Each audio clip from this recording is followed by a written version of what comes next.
نحمدہ و نصلی علی رسول الکریم اما بعد اعوذ باللہ من الشیطان الرجیم بسم اللہ الرحمن الرحیم فلما اتاها نودی من شاطئ الواد الایمن فی البقعة المبارکة من الشجرة ان یا موسیٰ انی انا اللہ رب العالمین وان القی عصاک فلما رآها تهتز كأنها جان والله مدبر ولم يعقب يا موسى أقبل ولا تخف إنك من الآمنين اسلك يدك في جيبك تخرج بيضاء من غير سوء واضمم إليك جناحك من الرحب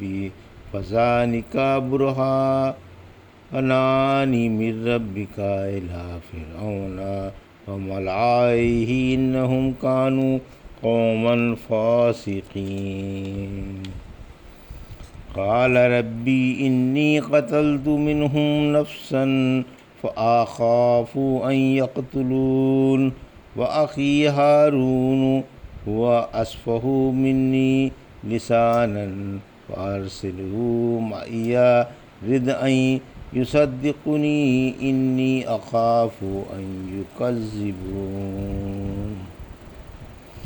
ابھی آپ نے سورہ قصص کی آیت 30 سے 34 کی تلاوت سماعت فرمائی۔ ان آیتوں کا ترجمہ اور تفسیر اس طرح ہے۔ فلما اتاها نودی من شاطئ الواد الایمن فی البقعة المبارکة من الشجرة ان یا موسیٰ انی انا اللہ رب العالمین آیت 30۔ وان القی عصاک فلما رآها تهتز كأنها جان والله یا مدبر ولم يعقب یا موسیٰ اقبل ولا تخف انک من الآمنین آیت 31۔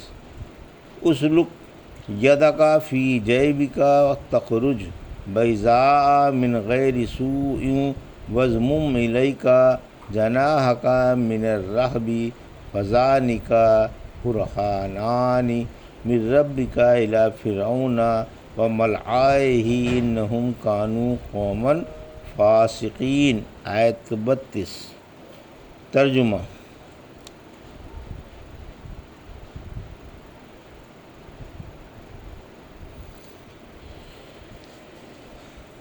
جس وقت آپ آگ کے قریب آئے تو اس برکت والی جگہ میں میدان کے دائیں طرف سے ایک درخت سے آواز دی گئی کہ اے موسیٰ میں اللہ رب العالمین ہوں اور تم اپنی لکڑی ڈال دو۔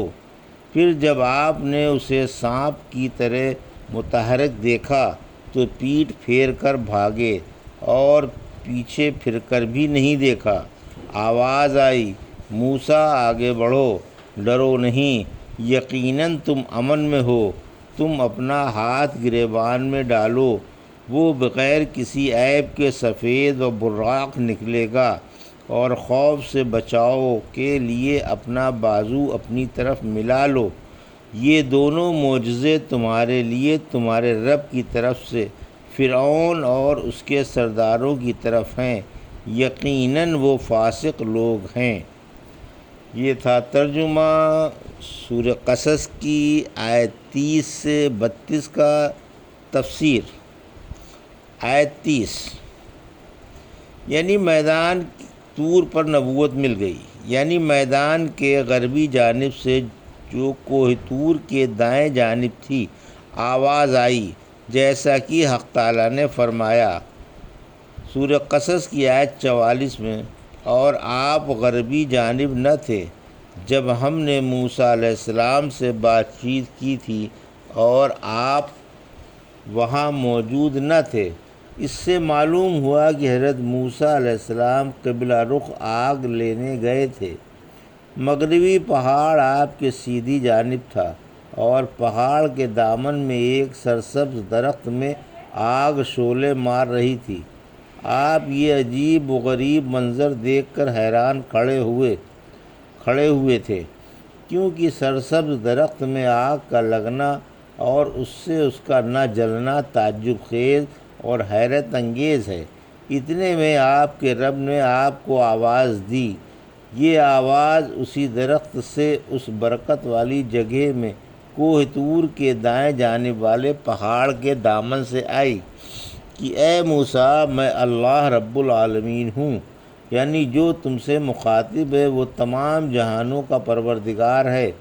وہ جو چاہتا ہے کرتا ہے، اس کے سوا نہ کوئی رب ہے اور نہ کوئی معبود۔ وہ اپنی ذات و صفات میں اور اقوال و افعال میں مخلوق کی مشابہت سے بری ہے۔ آیت 31 معجزے کا ظہور۔ اور یہ آواز آئی کہ زمین پر اپنی لکڑی ڈال دو، یعنی جو لکڑی تمہارے ہاتھ میں ہے اس کو زمین پر چھوڑ دو۔ فرمایا سورہ طٰہٰ کی آیت 18 میں، موسیٰ علیہ السلام یہ تمہارے سیدھے ہاتھ میں کیا؟ بولے یہ میری لکڑی ہے، میں اس پر ٹیک لگا کر کھڑا بھی ہو جاتا ہوں اور اس سے بکریوں کے پر پتے بھی جھاڑ لیتا ہوں، اور میرے لیے اس میں اور بھی بہت سے فائدے ہیں۔ مطلب یہ کہ تم اپنی اس لکڑی کو، جسے اچھی طرح سے پہچانتے بھی ہو، زمین پر ڈال دو۔ آپ نے اسے زمین پر ڈال دیا، وہ فوراً ہی سانپ بن گیا جو دوڑنے لگا۔ اس سے ثابت ہو گیا کہ آپ سے جو مخاطب ہے وہ ذات اقدس ہے، جس کے حکم سے کسی چیز کا وجود ہو جاتا ہے، جیسا کہ سورہ طٰہٰ میں اس کا بیان گزر چکا ہے۔ یہاں فرمایا جب آپ نے اسے متحرک دیکھا، گویا وہ سانپ ہے، یعنی عصا اپنی تیز رفتاری میں سانپ کی طرح معلوم ہو رہا تھا، پھر ڈیل ڈول میں بڑا تھا، چوڑا چکلا منہ تھا، دانت چبا رہا تھا، تیر کی طرح ادھر ادھر آ جا رہا تھا، جدھر گزر جاتا تھا پتھر ٹوٹ ٹوٹ کر اس کے منہ میں آ جاتے اور نگل جاتا، چٹانوں کی چٹانیں سٹک رہا تھا، اور بھاری بھاری چٹانیں اس کے منہ سے پیٹ میں اس طرح گر رہی تھیں جیسے پہاڑ سے کسی میدان میں گر رہی ہوں۔ جب حضرت موسیٰ علیہ السلام نے یہ خوفناک نظارہ دیکھا، کانپ اٹھے اور بھاگ کھڑے ہوئے، اور ایسے بھاگے کہ پیچھے پھر کر بھی نہ دیکھا، کیونکہ ایسے ہولناک نظاروں سے انسان کی طبیعت میں وحشت و ہیبت پیدا ہوتی ہے۔ پھر آواز آئی، موسیٰ کدھر بھاگے جا رہے ہو؟ اور ادھر آؤ، ڈرو نہیں، یقین مانو تم امن و سلامتی سے رہو گے اور تمہارا بال بھی بیکا نہ ہوگا۔ آواز سن کر آپ دل کو مضبوط کر کے پھر واپس تشریف لے گئے اور اس جگہ جا کر کھڑے ہو گئے جہاں پہلے کھڑے تھے۔ حق تعالیٰ نے فرمایا، آیت 32 دوسرا معجزہ، یعنی اگر تم اپنی قمیص کے گریبان میں ہاتھ ڈال کر نکالو گے تو وہ بلا کسی عیب کے چاند کی طرح جگمگا رہا ہوگا، برس کے داغوں کی طرح اس میں چمک نہ ہوگی۔ پھر فرمایا کہ خوف و رعب سے بچاؤ کے لیے اپنا بازو اپنی طرف ملا لو، اس سے تمہارا خوف جاتا رہے گا۔ آپ کو حکم فرمایا گیا کہ جب آپ کسی چیز سے ڈریں تو اپنا ہاتھ اپنی طرف ملا لیں، ڈر جاتا رہے گا۔ بسا اوقات جب کوئی خوف زدہ اپنا ہاتھ اپنے دل پر رکھ لیتا ہے اور حضرت موسیٰ علیہ السلام کی اقتدا کر لیتا ہے تو اس کا ڈر جاتا رہتا ہے، یا کم سے کم ضرور ہو جاتا ہے۔ پھر فرمایا کہ یہ دونوں معجزے فعال مختار کی قدرت پر اور حضرت موسیٰ علیہ السلام کی نبوت کی صحت پر قطعی اور روشن دلیلیں ہیں۔ آپ انہیں لے کر فرعون اور اس کی قوم کے رئیسوں کے پاس اور تمام فرعونیوں کے عوام و خواص کے پاس جائیں، کیونکہ وہ لوگ اللہ کی اطاعت سے باہر ہیں اور اس کے حکم و دین کے مخالف ہیں۔ قال ربی انی قتلت منہم نفسا فاخاف ان یقتلون، آیت 33۔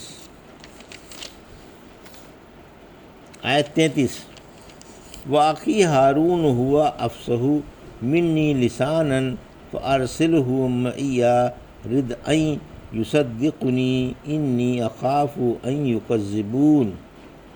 آیت 34۔ ترجمہ: بولے اے رب، میں نے ان میں سے ایک شخص کو مار ڈالا تھا، مجھے خوف ہے کہ وہ مجھے اس کے بدلے قتل کر ڈالیں گے، اور میرے بھائی ہارون کو جو مجھ سے زیادہ صاف زبان ہے میرا مددگار بنا کر میرے ساتھ بھیج کہ وہ میری تصدیق کریں۔ مجھے اندیشہ ہے کہ تمام فرعونی مجھے جھٹلائیں گے۔ یہ تھا ترجمہ۔ آیت 33 اور 34 کا تفسیر۔ آیت 33 سے 34۔ فرعون کی طرف جانے کا حکم۔ جب حق تعالیٰ نے آپ کو فرعون کی طرف جانے کا حکم فرمایا، جس کے خوف و رعب سے آپ مصر سے بھاگے تھے، تو آپ نے کہا کہ غیر شعوری طور پر میرے ہاتھ سے ایک قبطی مارا گیا تھا۔ مجھے اندیشہ ہے کہ جب مصر کے باشندے مجھے دیکھیں گے تو اس کے بدلے قتل کر ڈالیں گے۔ علاوہ ازیں یہ بھی کہا کہ میرے بھائی ہارون بڑے فصیح و بلیغ اور صاف زبان ہیں، انہیں بھی میرا مددگار بنا کر رسول بنایا جائے، وہ لوگوں کو بتائے کہ میں سچا رسول ہوں، کیونکہ تمام فرعونی مجھے جھوٹا مانیں گے۔ حضرت موسیٰ علیہ السلام کی زبان میں کچھ رکاوٹ تھی، کیونکہ حالت شیرخوارگی میں جب آزمائش کے طور پر آپ کے سامنے انگارے اور موتی رکھے گئے تھے تو آپ نے انگارہ اٹھا کر زبان پر رکھ لیا تھا، جس سے زبان جل گئی تھی۔ رکاوٹ کی وجہ سے آپ کو مطلب سمجھانے میں ذرا دقت پیش آتی تھی، اسی وجہ سے آپ نے یہ بھی دعا مانگی تھی۔ سورہ طٰہٰ کی آیت 27 سے 32 میں میری زبان کی گرہ کھول دی جائے تاکہ لوگ میری بات سمجھ لیں، اور میرے گھر والوں میں سے میرا مددگار میرے بھائی ہارون کو مقرر فرمایا جائے، ان سے میری کمر مضبوط کی جائے اور انہیں بھی میرے کام میں شریک کیا جائے، یعنی تو نے مجھے جو یہ مہم سپرد کی ہے، اس میں میرے بھائی میرا حوصلہ بڑھاتے رہیں اور میری دل جوئی کرتے رہیں، تاکہ میں نبوت اور رسالت کا بوجھ اٹھا سکوں اور اس مغرور اور ظالم و سرکش بادشاہ کے پاس جا کر اسے سمجھا سکوں۔ یہاں بھی یہی فرمایا کہ ہارون کو میرا وزیر و مشیر اور معین و مددگار بنا کر جو کچھ میں ان سے کہوں اور اللہ کی طرف سے خبر دوں، اس میں وہ میری تصدیق فرمائیں، کیونکہ ایک سے دو کی خبر زیادہ مؤثر ہوتی ہے۔ یہ تھا سورہ قصص کی آیت 30 سے 34 کا ترجمہ اور تفسیر جو بھی آپ نے سماعت فرمائی۔ بارک اللہ لی و لکم فی القرآن الحکیم و نفعنی وایاکم بآیات الذکر الحکیم۔